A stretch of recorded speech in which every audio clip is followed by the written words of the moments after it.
Mirá, a ver ahí. Capaz que no sabés, acá no te manejás todavía. De este lado nunca. A ver, Está partido yo.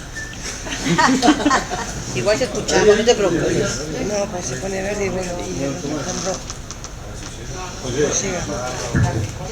¿No tenés que apagarlo? Capaz.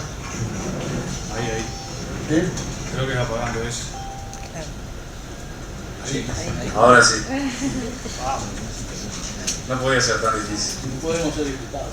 No, es posible, porque de aquel lado es más fácil. Acá siempre funciona la presidencia, la vicepresidencia de la comisión. Bueno, antes que nada, agradecerles a todos y a todas por estar acá, agradecerles a COFE por la invitación. Realmente es muy importante que podamos intercambiar, reflexionar sobre la situación que amerita en este caso la firma del TLC con Chile, pero creo que es importante y es una buena oportunidad para discutir la política de inserción internacional de nuestro país, porque en realidad eso debería haber sido lo que tendría que haber precedido esta discusión, ¿no? Y no ser al revés, no estar frente a cada influjo, frente a cada cambio que se pueda generar en la política internacional, en la política regional, construir instrumentos, herramientas de intercambio comercial, de intercambio en distintas áreas, sin tener una estrategia clara de inserción internacional por parte del Uruguay. Creo que eso es un profundo error que se está cometiendo, es un profundo error que esta firma se haya realizado sin haberla discutido en profundidad. Es lo que me toca a mí, referente a la fuerza política, referente a las bancadas parlamentarias, y obviamente como integrante de una fuerza política que siempre ha estado vinculada a los movimientos sociales, a las organizaciones sociales. Ha sido un profundo error que esto no se haya discutido de manera colectiva, porque, como bien decía Fernando, una vez que viene este proyecto al Parlamento, solamente tenemos dos opciones: o decirle que sí, o decirle que no.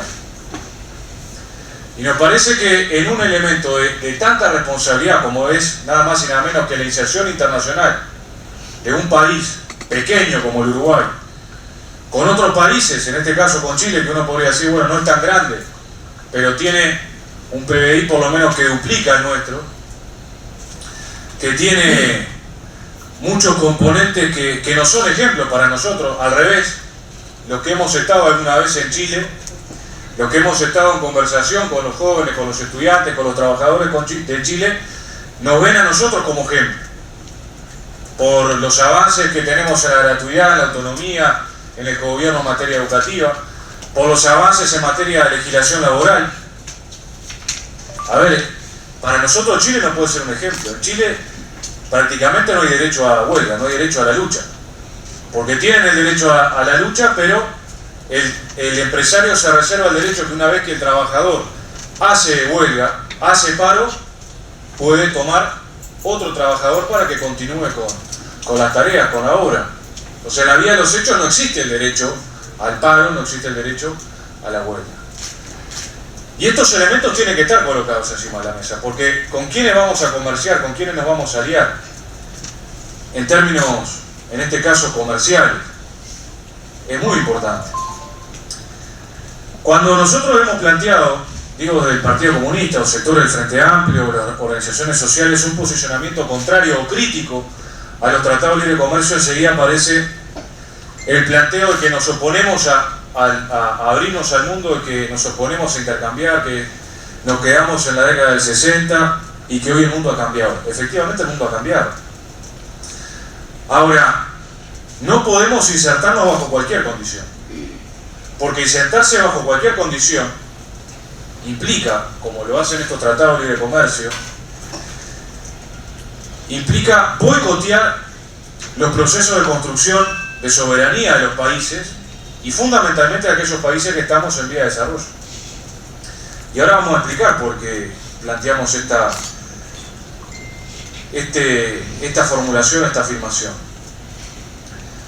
Uruguay ya tiene un acuerdo de cooperación económica con Chile, en donde no existe ninguna grabación arancelaria, es total la desgravación arancelaria, por lo tanto, desde ese punto de vista, no parece que existiera un elemento nuevo, beneficioso para los chilenos o beneficioso para el Uruguay.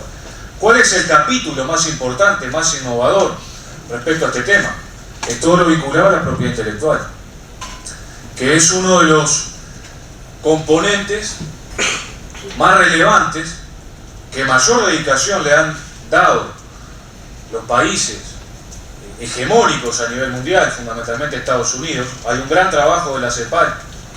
Invito a todos los compañeros y compañeras, si no lo leyeron, a que lo puedan leer y que lo puedan estudiar, porque se hace un raconto muy pormenorizado respecto a cómo los tratados de libre comercio, por lo menos desde el año 2006 a la fecha, han tenido como principal interés de los Estados Unidos y de las potencias mundiales lo relacionado a la regulación o desregulación de los aspectos de la propiedad intelectual, de la máxima protección de la propiedad intelectual en beneficio de las grandes corporaciones transnacionales y por tanto en detrimento de las grandes colectividades mundiales, de las grandes mayorías sociales.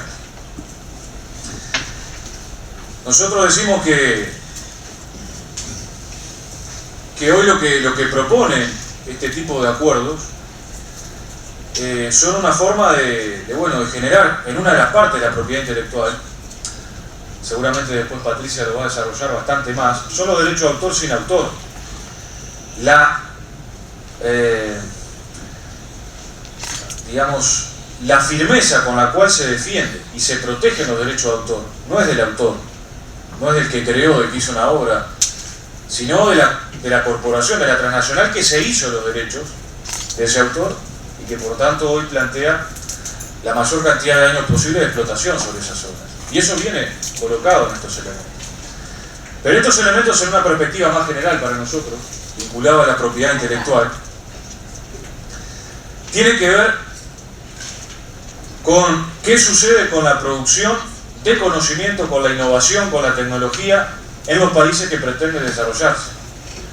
Y nosotros pensamos que este tipo de tratados condiciona gravemente y lesiona gravemente la posibilidad de construcción de alternativas sociales, económicas, obviamente desde el conocimiento, para contrarrestar y por tanto ser un elemento que no sea reproductor de las actuales circunstancias sociales y económicas.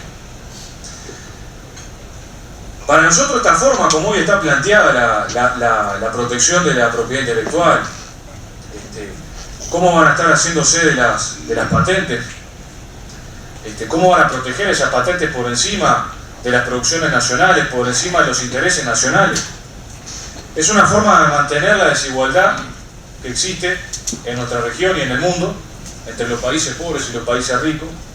Es una forma de mantener la dependencia.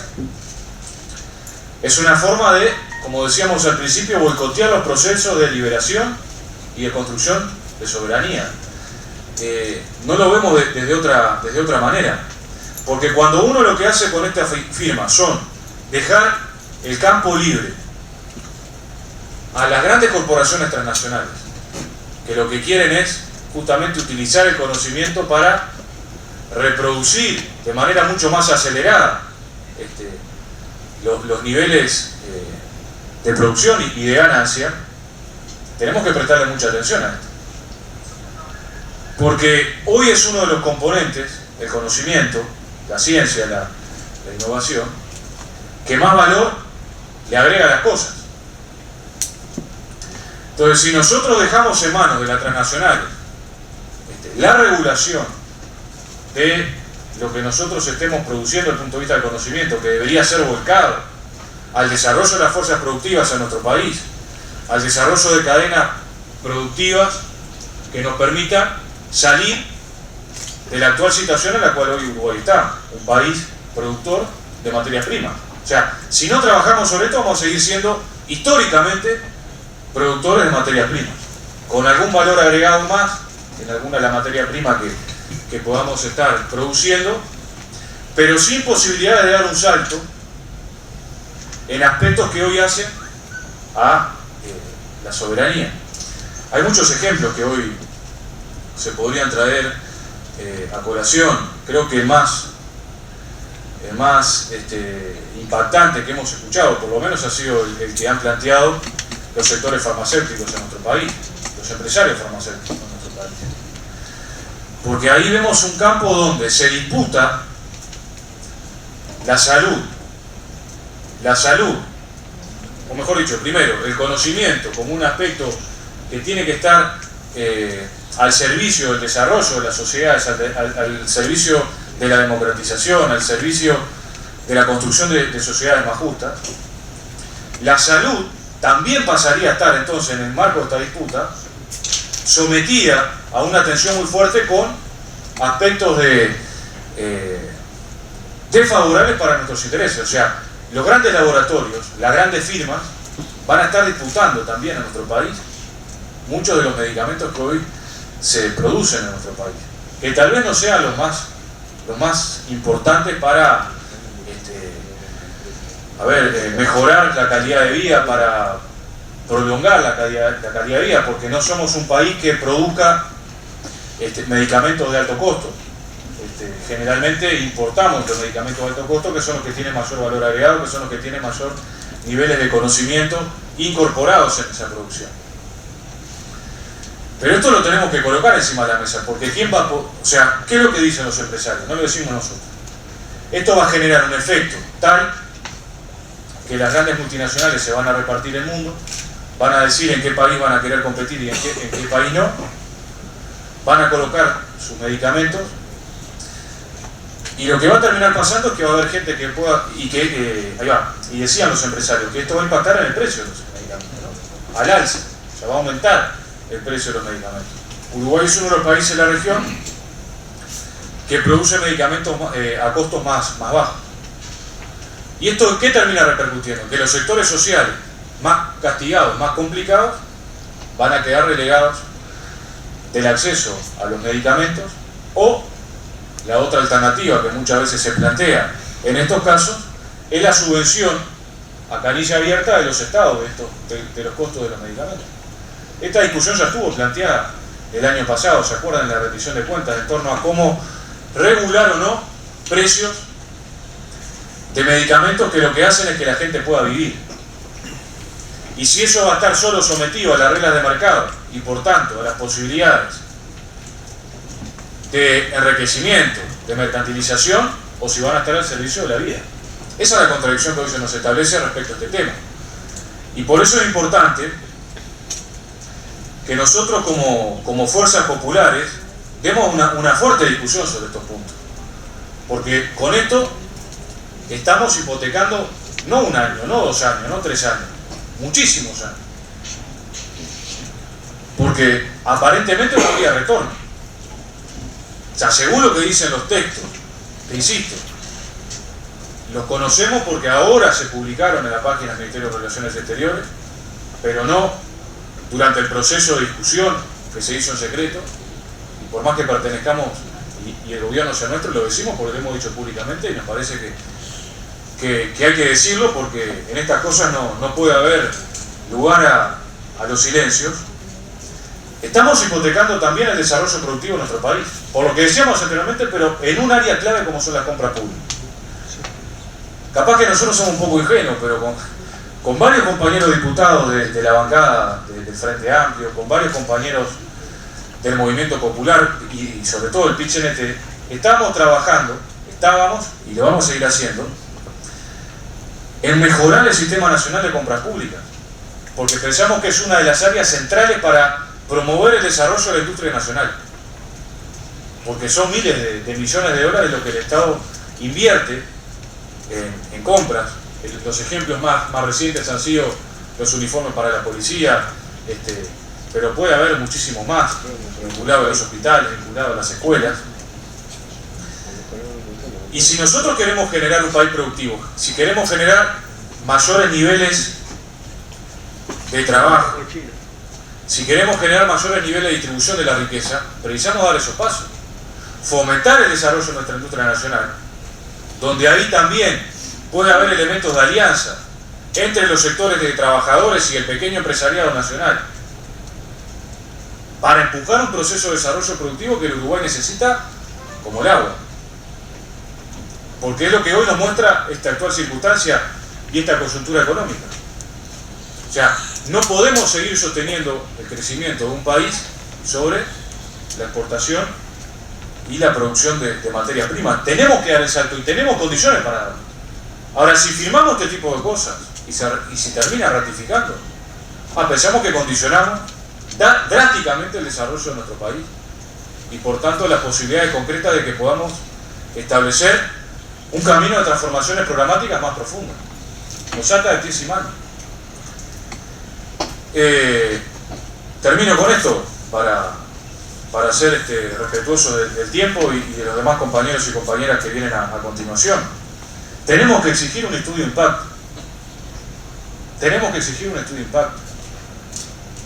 ¿Qué significa esto? Bueno, que aquellas áreas vinculadas al Estado establezcan de manera clara cómo esto impactaría en la vida del Uruguay. Pero no los aspectos comerciales arancelarios, porque eso ya está funcionando. Hagamos un estudio de impacto sobre qué pasa con la propiedad intelectual, qué pasa o qué pasaría con lo vinculado a las compras públicas. Para nosotros esto en estas condiciones no se puede ratificar.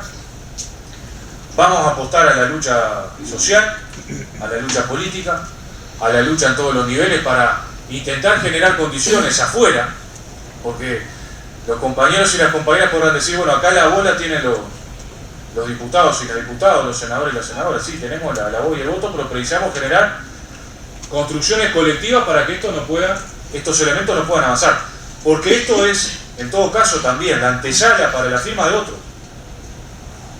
Y estos beneficios que se estarían dando con un país aparentemente, entre comillas, que está en mismas condiciones a nosotros, en realidad puede llegar a ser el ejemplo para futuros tratados, para futuros marcos regulatorios con grandes países, con países mucho más poderosos que ahí sí terminarían de enterrar cualquier perspectiva de transformación y de cambio como el Uruguay se merece. Muchas gracias.